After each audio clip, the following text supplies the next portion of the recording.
आपका सतनाम जो है इसकी कमाई यू काल आपकी व्यर्थ करवा देगा। क्या होगा फिर? जो सार नाम प्राप्त व्यक्ति सार कमाई पूरी नहीं कर सका और अपने आप नाम को सुचारू नहीं रख सका, वो कितना लाभ मिलेगा उसको? क्या होगा कि ये कलयुग में गोते खाता रहेगा, मनुष्य जन्म भी प्राप्त करता रहेगा। अंत समय में जब ये कलयुग का अंत होगा उस समय केवल वही व्यक्ति जिनको सारनाम प्राप्त है और वो इस भक्ति युग में मोक्ष प्राप्त नहीं कर सके, वो मनुष्य जन्म प्राप्त वहां इस कलयुग के अंत में भी रहेगा। उसको इतने मनुष्य जन्म मिलेंगे, लेकिन इतने भयंकर पीड़ाएं सहन करेगा। यहाँ पर बहुत बुरा हाल होगा, कभी अकाल गिर के मृत्यु को प्राप्त होगा, कभी कुछ होगा, कभी कोड लगेगा, यानी बीमारियां ये नो की नो रहेंगी, लेकिन मनुष्य जन्म अवश्य मिलता रहेगा। फिर सतयुग प्रारंभ होगा, उस समय वही आत्माएं जो सार नाम प्राप्त हैं और मोक्ष को प्राप्त नहीं हो सकी, वो आत्माएं ही वहां पर विद्यमान रहेंगी। उनमें जरा थोड़ी थोड़ी वो भक्ति की चाह भी बनी रहेगी।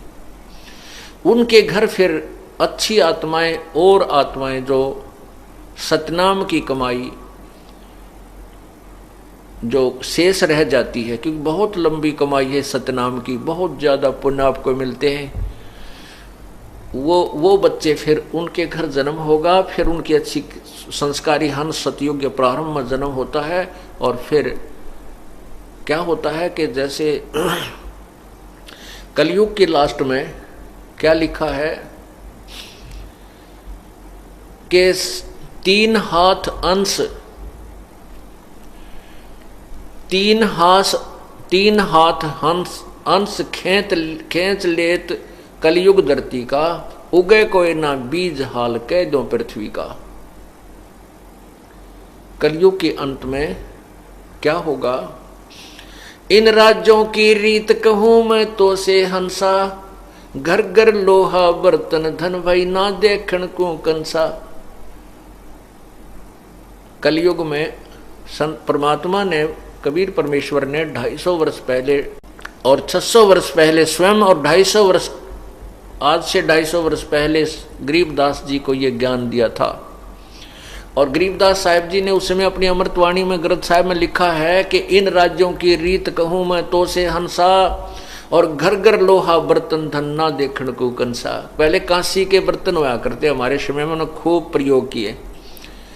हम जब छोटे छोटे थे तो घर में कांसी की थाली, कांसी धातु का ही, ये कटोरे बेली गिलास तक कांसी के होते थे। लोहे का स्टील का कोई बर्तन नहीं होता था। एक कढ़ाई हुआ करती गुलगुले तारण की या हलवे बनाने की। तो उसने उस समय ये लिखा था कि कलयुग में लोहा बर्तन धन हो जाएगा, स्टील के बर्तन हो जाएंगे। और आज से अगर 200-100 वर्ष पहले कोई ये कहता कि घर में लोहे के बर्तन होया करेंगे, कोई नहीं माने, नहीं झूठ बोला, बकवाद करे। लोहे के बर्तन होया करें, कभी कांसी के बर्तन, लोहे के तो अशुभ होते हैं, ऐसे कहा करते थे हमारे पूर्वज। और आज वो साची होगी? यह स्टील के गिलास, स्टील की थाली, स्टील के बेले, ये लोहे के हैं। चमची स्टील की, सारी परात स्टील की, सब स्टील, लोहा हो गया। वही वाणी सत्य परमात्मा की। फिर लिखा है कि कलयुग के लास्ट में क्या होगा कि आयु घट के इस प्राणी की, मनुष्य की 20 वर्ष रह जाएगी। और 20 वर्ष में से 15 वर्ष में तकरीबन आदमी मर लिया करेंगे। जैसे 100 वर्ष की आयु मानते हैं तो 75-80 में तकरीबन इंसान मर जाता है, 90 तक तो एक आधा पहुंचे। ऐसे ही उस समय 15 वर्ष की आयु में मर जाया करेंगे, मृत्यु हो जाया करेगी। और 5 वर्ष की लड़की के बच्चे होने लग जाएंगे। ओए होए, अब वो 5 वर्ष की लड़की, और उस समय कद के रहेगा 1.5 फुट या 2.5 फुट, तगड़ा होगा 2.5 फुट का। और 15 वर्ष में वह जवान भी हो लेंगे और बूढ़े भी हो लेंगे, सारा कुछ होगा, मृत्यु के प्राप्त हो जाएंगे। उसमें लिखा है कि ना तो कोई वर्षा होया करेगी, वर्षा ऐसे होगी जैसे ओस गिरती है, इतना जो ना प्रदूषण बढ़ जाएगा। और फलदार वृक्ष नहीं रहेंगे, कांटेदार ये झाड़ी हो जाएंगी। पीपल के भी पत्ते नहीं रहेंगे, ऐसी बिरान माटी होगी। ये मकान नहीं रहेंगे, बिल खोद करके ये मनुष्य रहा करेंगे जमीन में, तो इसे हो जाएंगे 1.5-2 फुट के, वो इतनी जगह खोद दी उसमें लोटे रहा करेंगे। तो बहुत दुर्गति होगी। कहने का भाव ये है कि फिर क्या बताया है कि 3 हाथ अंश खींच लेत कलयुग धरती का, उगे कोई ना बीज हाल कह दो पृथ्वी का। कलयुग के अंत में इतना बुरा हाल हो जाएगा धरती का, पृथ्वी का, कि 3 हाथ अर्थात 4.5 फुट तक नीचे तक उपजाऊ अंश नहीं रहेगा। आप देख रहे हो ये खाद डालने लग रहे, यूरिया पुरिया, इसकी इतना नीचे तक उपजाऊ इसका अंश कति खत्म हो जाएगा कुछ समय में के उपरांत। और उस समय कच्चा मांस खाया करेंगे मनुष्य, ओए होए सभी, और ऐसे दुर्भिक्ष गिरा करेंगे कि मनुष्य को मनुष्य खा जाया करेगा, ऐसे अकाल गिरा करेंगे। वर्षा नहीं होगी क्योंकि इतना प्रदूषण बढ़ जाएगा। फिर क्या होगा कि कलयुग के लास्ट में केवल वो फिर 10वां अवतार आएगा नीकलंक नाम तय, और घनी मनुष्यों को जिनकी कोई मर्यादा नहीं रहेगी, ना वो राम नाम न चाहते होंगे, उनको ऐसे काटेगा जैसे किसान खेत में उगे हुए अड़ंगे न काटा करे, खरपतवार को काटता है, ऐसे इनको खत्म करेगा।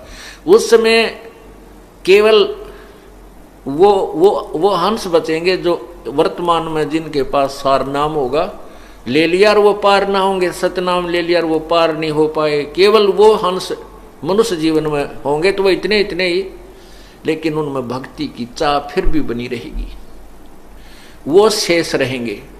फिर एक वो ऐसे स्थानों पर उनको जन्म देगा प्रभु, क्योंकि कहते हैं जो बच्चा गौ की नजर में यूं साईं को संत, और भक्तों के पीछे फिर वो भक्त वत्सल भगवान। उनको ऐसे स्थानों पर जन्म देगा, ऊंचे पहाड़ी क्षेत्रों में।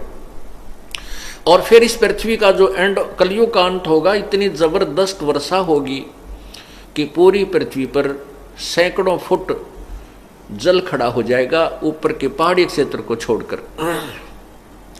तो फिर क्या होगा कि जो पृथ्वी का उपजाऊ अंश समाप्त हो गया था, अब वो जल से, वो जो अंदर का विष है पृथ्वी का, जो खाद खूद डाले वो बाहर आएगा, ऊपर आ जाएगा जल के ऊपर। धीरे धीरे वो जल सूखेगा, फिर पूरी पृथ्वी पर बाग, ये वृक्ष ही वृक्ष उग जाएंगे, बहुत जबरदस्त वन होंगे। फिर ये प्रदूषण जो कार्बन डाइऑक्साइड की अधिकता हो जाएगी वो खत्म होगी, वो वृक्ष उसको खत्म करेंगे, ऑक्सीजन के भंडार इस क्षेत्र में फिर भर दिए जाएंगे, और फिर सतयुग प्रारंभ होगा। पूरी पृथ्वी पर जंगल ही जंगल होंगे, फलदार वृक्ष होंगे, बहुत पुण्यात्माओं का जन्म होगा, और प्रभु अपनी कृपा से उनको बहुत ज्यादा लाभ देगा। तो फिर वो रगड़ा शुरू हो गया। फिर अच्छे पुण्यात्मा जो अब भक्ति नहीं कर पाएंगे, नाम उनको मिल गया है, तो फिर मनुष्य शरीर होगा, फिर राजा बन जाएंगे, फिर स्वर्ग में जाएंगे, फिर नरक में आएंगे, और फिर 84 लाख, फिर इसी तरह इस चक्कर में पड़े ही रहेंगे। अब क्या होगा कि जिनको सारनाम प्राप्त है उनके ऊपर रहम करता है प्रभु, वो पार नहीं हुए। तो यहाँ एक ब्रह्मांड में उस परमात्मा ने अपना एक राजदूत भवन बना रखा, वो गुप्त है। तो उन प्राणियों को वहां रख लेगा, उस अपने लोक में जो एक ब्रह्मांड में प्रभु का है। तो फिर उनको रिजर्व कोटे में रखेगा, उनके पुण्यों को बचा के रखेगा, क्योंकि परमात्मा के उस स्थान पर प्राणी के अपने पुण्य नहीं अक्षीण होते, प्रभु के भंडार से वो आहार करता रहता है। और उसको फिर इस कलयुग में जो फिर चतुर्युग के जो चतुर्युगी होती है, इसके कलयुग में जो भक्ति युग आता है, उसके आसपास उसको वहां से जन्म दे देता है। तो आज जो पुण्यात्मा प्रभु के चरणों में ये आ रही हैं, ये वही प्राणी हैं, उनको परमात्मा ने अब यहाँ पटक दिया है दोबारा तुम्हारे को। और आप वही पुण्यात्मा हैं जो परमात्मा के चरणों में आ रहे हो, जो किसी पिछले कलयुग में, इस कलयुग में ही आकर के ये सारी कहानी प्रारंभ होती है, जो जीव मोक्ष होने का सुअवसर प्राप्त होता है। तो उसको हम चूक गए थे, तो फिर हमारा ये परमात्मा पुनर्जन्म देता है। जैसे परमात्मा खुद आए, फिर क्या करते, कितने दयालु हैं। आज से 600 वर्ष पहले परमात्मा आए और आप लोगों को, हमारे को पहले ही जन्म दे दिया। 600 साल पहले भी आप लोग विद्यमान थे, आपका जन्म था। किनका, जो पिछले कलयुग में, पहले वाले कलयुग में रह गए थे। अब 600 साल पहले आए थे, उस समय परमात्मा कबीर जी के 64 लाख शिष्य हुए थे। 64 लाख। हिंदुस्तान के अंदर 64 लाख शिष्य हुए थे। उस समय हिंदुस्तान बहुत दूर तक था। अफगानिस्तान, पाकिस्तान, बलोचिस्तान, गढ़ गजनी, इधर सारे इराक, ईरान, सारा भारत में ही आता था। तो उस सारे भारतवर्ष में 64 लाख शिष्य प्रभु के हुए थे और मालिक को पता था कि पार नहीं हो सकेंगे, क्योंकि अब ये जो नकली संत हैं ये इनको मेरे तक नहीं पहुंचने देते। लेकिन परमात्मा ने अपनी समर्थता से आप लोगों को, यानी उस समय जो उत्पन्न थे, जन्म था, इतने सुख दे दिए, उनके दुख दूर कर दिए, उनको मालो माल कर दिया, जिस कारण से लाखों लोग, 64 लाख शिष्य हो गए थे। कोई रिश्तेदारों को बुला लाओ थे, आ जाओ भगवान आ रहा है, और इतने सुख हो जाते हैं, नाम लेते ही ठाठ हो जाते। लेकिन मालिक को पता था कि अब ये पार नहीं हो सकते, क्योंकि ये कलयुग का स्टार्ट था समझो, और भक्ति का युग समय नहीं था, भक्ति काल नहीं था वो, और क्योंकि शिक्षित नहीं थे, तो उस समय वो दया कर गया आप पे, उन प्राणियों को आपको रिचार्ज कर गई। आज से 600 साल पहले आप जन्म था आप लोगों का, और आपने वो परमात्मा से नाम प्राप्त किया और आपने भक्ति की, आपको फिर रिचार्ज कर गए, आपके फिर मनुष्य जन्म और अच्छे जन्म होते होते आ रहे हैं। और आज अब फिर संभाल दिया आपको, अब आपको पुनः संभाल लिया। जो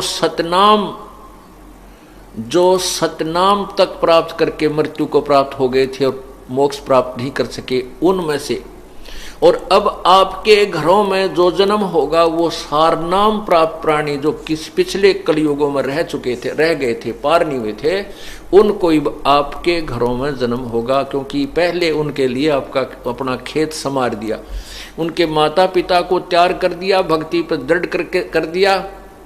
अब जो आपके घर में वो पुण्यात्मा आएंगी, वो सारनाम के, वो जो अभी उनकी साधना अधूरी रह गई थी, वो रिजर्व कोटे में परमात्मा ने अपने लोक में, यहाँ कल एक ब्रह्मांड में जो प्रभु का लोक है वहाँ रखे हुए हैं। अब आपके घरों में जो संतान आ रही है, जो परमात्मा के चरणों में लग चुके हैं, ये वो सार नाम की जिनकी कमाई नाम प्राप्त था वो आएंगे। अब इनको शीघ्र ही, अब देखा हमने कोई 8 वर्ष का, कोई 10 वर्ष का, उस बच्चे को सारनाम मिल चुका है। 14 वर्ष हो गए, 13-14 वर्ष हो गए इस दास को नाम उपदेश देते ने। और कुछ बच्चे ऐसे हैं जिनके 10-10 वर्ष, 12 साल या 13 साल के होंगे, 14 के होंगे, गणित, और उनको भी सारनाम प्राप्त हो चुका है। ये वो पहलवान हैं जो पिछले समय में इनकी गुड़ाई अधूरी रह गई थी। तो क्या बताते हैं कि बाजी से राजी नहीं वो संतों नाल खुशाले, मल अखाड़ा जीतेंगे ये युगन युगन के माल। युगों युगों के माल हो आप, जो इतने भयंकर तूफान आया था, अब ये पीछे इतनी बुराई की थी इस दास की, बिना हुई झूठी कितना प्रचार किया था, लेकिन आप टस से मस नहीं हुए।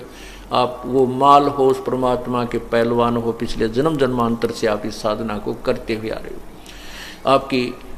आपके अंतःकरण में डगमग आप नहीं हो सके,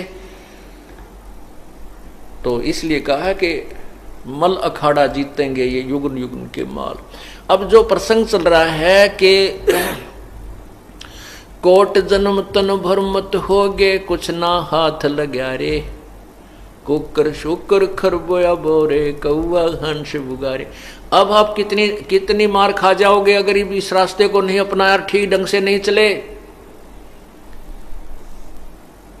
अब जैसे आपको बताया कि पिछले किसी कलयुग में वो जो पार नहीं हुए वो फिर जो है, अब तक मनुष्य जन्म भी बेशक प्राप्त हो रहा पर बिरान मट्टी तक खूब हो रही है।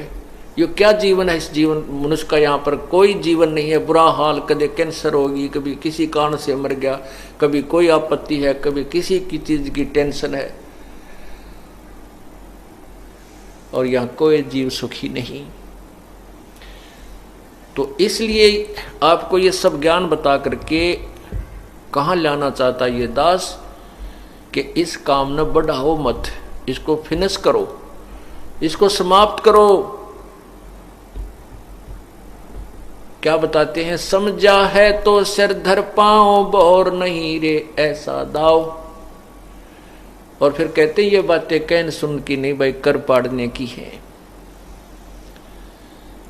इस ज्ञान से आपको डर बनेगा कि हे भगवान, ये तो बहुत बड़ा बखेड़ा, जे इब के पैर फिसल गया तो ना जाने कहां जा करके गिरोगे। फिर पता नहीं कौन से युग में सूत बैठे, ना कोई अवसर मिले, अब संत आवे ना आवे। और आप जैसे ही वो भी आत्मा है जो दूसरे देशों में जन्म हो गया, वो पुण्य आत्माएं, अब वो अपना जीवन बर्बाद कर जाएंगी, उनको रास्ता मिलेगा ही नहीं। फिर कभी मनुष्य जन्म होगा और इधर आसपास हो गया और परमात्मा रजा कर देंगे। अब तो वैसे परमात्मा ने लिखा है कि पूरे विश्व में ये परमात्मा का ज्ञान फैलेगा। और यहाँ तक लिखा है कि कोई दूसरा पुजारी इस संसार में नहीं रहेगा, केवल एक ही साधना पूरे विश्व में प्रारंभ होगी। और वो समय अभी है, ये 2 वर्ष में होगी, 4 वर्ष में होगी, 5 वर्ष में, या कितने दिन में इस पुण्यात्मा को ये ज्ञान रास्ता मिलेगा, वो प्रभु की कृपा होगी। पर एक बार पूरी पृथ्वी पर ये तत्व ज्ञान प्रारंभ होगा और सतयुग जैसा एक माहौल बनेगा। अब कोई जीवन रह रहा है, भाई बहन का प्यार नहीं, बाप बेटे का कोई नाता रह रहा नहीं। कहते माया माया दिखाई देती है, सब कुछ जो है ना, इज्जत का भी कोई नहीं रहा, बड़े छोटे की नहीं रही है, और केवल एक माया जोड़न की दौड़ लग रही है। और जब हमें तत्व ज्ञान हो जाएगा फिर माया नहीं हम चाहेंगे, हम माया नहीं चाहेंगे, परमात्मा चाहेंगे। और फिर हम जो साधना हम कर रहे हैं, माया अपा आवेगी। अब देखो राजा होता है, राजा भी जब दुखी हो जाता है, उसके कोई ना कोई आपत्तियां आ रही हैं, कोई घर में दुख है, तो वो भी परमात्मा से आशा करता है, संतों के पास जाता है, उनसे अपने जंतर मंतर अनुष्ठान कोई विधि पूछता है, मेरे राज्य में सुख हो, मेरे घर में सुख हो, ऐसे कोई वर्षा हो। तो पुण्यात्माओं, हम परमात्मा से पहले संबंधित हो गए और परमात्मा ने ही सुख देने होते हैं, परमात्मा ने दुखों का निवारण करना होता है। और पूर्ण परमात्मा से संबंधित हो जाने के बाद हमारे भाग्य में भी ना हो तो भी वो देता है।